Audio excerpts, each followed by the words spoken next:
Hi guys! For today's vlog, ipapakita ko sa inyo yung food ng aking mga alagang Golden Retriever. So, ito yung food nila guys. Masarap siya tignan. Actually, masarap din naman siya. Tinikma ko kasi parang ano lang din siya, lutong pang tao. So, ito, ang mga ingredients niya guys is una naghiwa ako ng carrots. So, hiniwa-hiwa ko lang siya ng pa-square. As you can see, gumagamit pa ako dyan ng isang buong carrots. So, bali for 2 days na to sa kanilang dalawa. Tapos ito guys, ito yung green radish. Actually, pwede naman siya white. So, ang nandun sa market na available is yung green radish. So, ito na yung kinuha ko. Ayan. So, hinihiwa ko rin siya. Kalahati lang yung nilagay ko sa radish kasi medyo strong yung amoy niya. Pero pag naluto naman siya guys, wala na siyang amoy.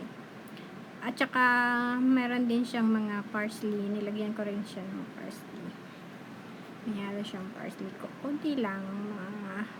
Tatlong, lang, or 4 na parang stem. Parang stem. So, ayan.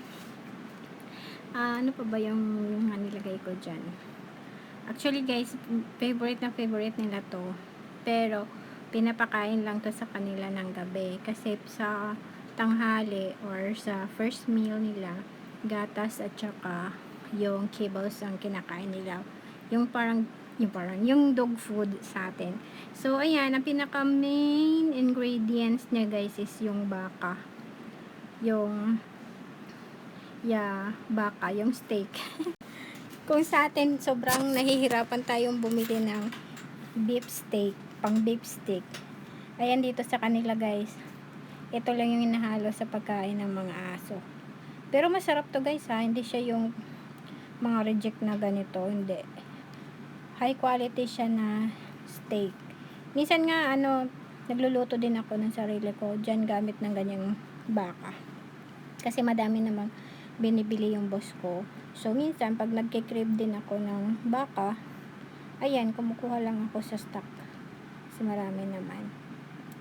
Yan. Favorite nila yan, guys. So, siguro mga half kilo to, or more than yung hinahalo ko para sa food nila. So, yung pangalan pala ng mga alaga ko, guys, na Golden Retriever is si Kobe. Lalaki si Kobe. Si Lily, babae. Si Kobe, 1 year old lang. Tapos si Lily, 2 years old. Meron din akong isang alaga na maliit. Si Chocolate. Poodles naman yung lahi niya. 10 years old na siya guys. Pero sobrang liit. Siya yung poodle na maliit. Na nakikita din sa mga video ko. So, yan, tamang hiwa lang guys. Kasi kailangan siyang konting maliliit na hiwa lang para yun. Si Lily kasi kailangan kasi niya maliliit na hiwa kasi maselan siya sa pagkain.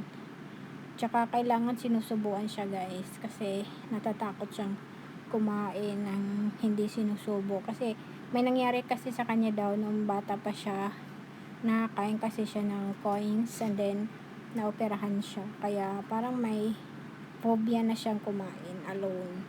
Kaya sinusubuan po siya. So, ay, parang 1 kilo yata to. Nilagay kong baka. Madami, no? Oo, madami talaga, guys. Ganyan. And, dito sa Malaysia, sobrang mura ng baka. Very affordable. Makakabili ka 100. Siguro mga kalahating kilo na yung 100. O minsan nga, mas mababa pa sa mga ganun. Mga nasa 200 lang yung kilo. Tapos,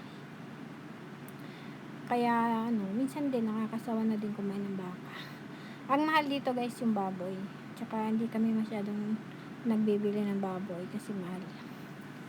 So, yan. Pasensya na, matagal yung paghihiwa.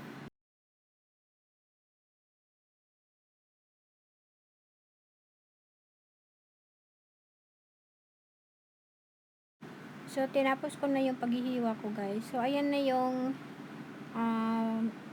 hiniwa ko mga vegetables, tas itong yung baka na hiniwa ko. So, ayan, si Kobe. Yan po si Kobe, guys. Lagi yan siya sa kusina pag nagluluto ako. Napaka-sweet na. Mukha lang silang nakakatakot kasi malaki, pero napaka-sweet niya nila, guys.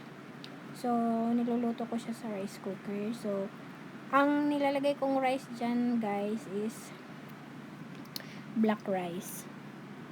Yan, para healthy ang ating mga doggy. Then, mix mo lang siya. Lagyan mo lang siya ng water. And then, may ano naman siya, i-set up mo lang siya sa sa rice cooker kung ilang minutes siyang maluluto. So, ayan na itsura niya pag nasa rice cooker na. Diba, ang ganda tignan. So, parang sarap. Minsan nga kumakain din ako niyan eh. Mas malinis naman yan eh. Mas malinis pa nga yung kinakain nila eh. Diba? Yan. Tapos ilalagay na siya sa rice cooker. Tapos, high-tech na yung rice cooker. Char. Wala kasi to sa atin. Wala kasi sa amin to eh. Baka sa inyo meron. Ayan. So, pindutin na natin yung sa beef ko siya nilagay. So, kung yun ang pagkain ng doggy ko, ito naman yung pagkain ko, sitaw. Pero may halo din yan. Ang hinahalo ko dyan is beef din. Ayan. Ayan na siya, oh. Kaso madilim. Luto na yan, guys. Yung sitaw ko. Kaso nga lang madilim, eh. Ewan ko ba dito sa iPad ko, ba't madilim yan pagkakuha ko. Masarap siya. So, matagal naman yung exposure ng sitaw. So, yun lang guys. Sa mga nagtatanong, nandito po ako sa, Ibayo. Nandito po ako sa Secret. Yan. Hulaan nyo na lang. Nasa Thailand, Singapore, or Malaysia. Yan. So, that's all for today guys. Thanks for watching. Bye! Ay, ito pala siya guys, pagluto na. Mahabol. Para makita nyo. Ayan, ganyan siya. Para siyang, mukha siyang paella. Sarap, no? Sarap tignan. So, love na love yan ng mga dogs.